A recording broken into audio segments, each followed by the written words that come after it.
റഷ്യയിൽ നിന്ന് ഇന്ത്യ അസംസ്കൃത എണ്ണ വാങ്ങുന്നത് നിർത്തുമെന്ന് തന്റെ സുഹൃത്ത് പ്രധാനമന്ത്രി നരേന്ദ്രമോദി ഉറപ്പ് നൽകിയിട്ടുണ്ടെന്ന ട്രംപിന്റെ അവകാശവാദം ഇന്ത്യ നിഷേധിച്ചതിന് പിന്നാലെയാണ് ട്രംപിന്റെ മുന്നറിയിപ്പ്. എയർഫോഴ്സ് വണ്ണിൽ മാധ്യമപ്രവർത്തകരോട് സംസാരിക്കുകയായിരുന്നു ട്രംപ്. ട്രംപും മോദിയും തമ്മിൽ ഇക്കാര്യത്തിൽ നടന്ന സംഭാഷണത്തെക്കുറിച്ച് അറിയില്ലെന്ന ഇന്ത്യൻ സർക്കാരിന്റെ പ്രതികരണം ചൂണ്ടിക്കാണിച്ചപ്പോൾ അവർ അങ്ങനെയാണ് പറയുന്നതെങ്കിൽ അവർ വൻതോതിലുള്ള തീരുവകൾ നൽകുന്നത് തുടരും.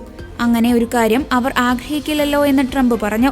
ഇക്കഴിഞ്ഞ ബുധനാഴ്ച ഓവൽ ഓഫീസിൽ വെച്ചാണ് റഷ്യയിൽ നിന്ന് അസംസ്കൃത എണ്ണ വാങ്ങുന്നത് നിർത്തുമെന്ന് മോദി ഉറപ്പു നൽകിയതായി ട്രംപ് പറഞ്ഞത്.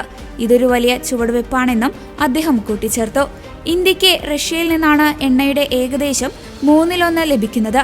യുക്രൈൻ യുദ്ധത്തിന് റഷ്യയ്ക്ക് ധനസഹായം നൽകുന്ന തരത്തിലാണ് തന്റെ ഭരണകൂടം ഈ കച്ചവടത്തെ കാണുന്നതെന്നും ട്രംപ് പറഞ്ഞിരുന്നു.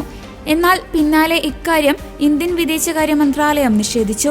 വ്യാഴാഴ്ച നടന്ന പ്രതിവാര പത്രസമ്മേളനത്തിൽ ട്രംപും പ്രധാനമന്ത്രി മോദിയും തമ്മിൽ നടന്ന സംഭാഷണത്തെക്കുറിച്ച് തനിക്കറിയില്ലെന്ന് വിദേശ മന്ത്രാലയ വക്താവ് രൺധീർ ജയ്സ്വാൾ പറഞ്ഞിരുന്നു.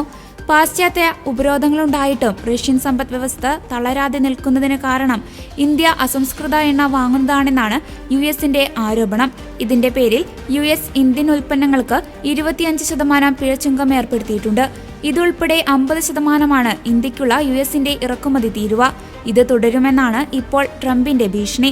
യുക്രൈൻ യുദ്ധം അവസാനിപ്പിക്കുന്നതിനുള്ള സാമ്പത്തിക സമ്മർദ്ദം എന്ന നിലയ്ക്ക് മാത്രമാണ് റഷ്യൻ അസംസ്കൃത എണ്ണ വാങ്ങുന്നത് ഇന്ത്യ അവസാനിപ്പിക്കണമെന്ന് യുഎസ് ആഗ്രഹിക്കുന്നതെന്നും യുദ്ധം തീർന്നു കഴിഞ്ഞാൽ ഇടപാട് തുടരാമെന്നും ട്രംപ് പറഞ്ഞിരുന്നു.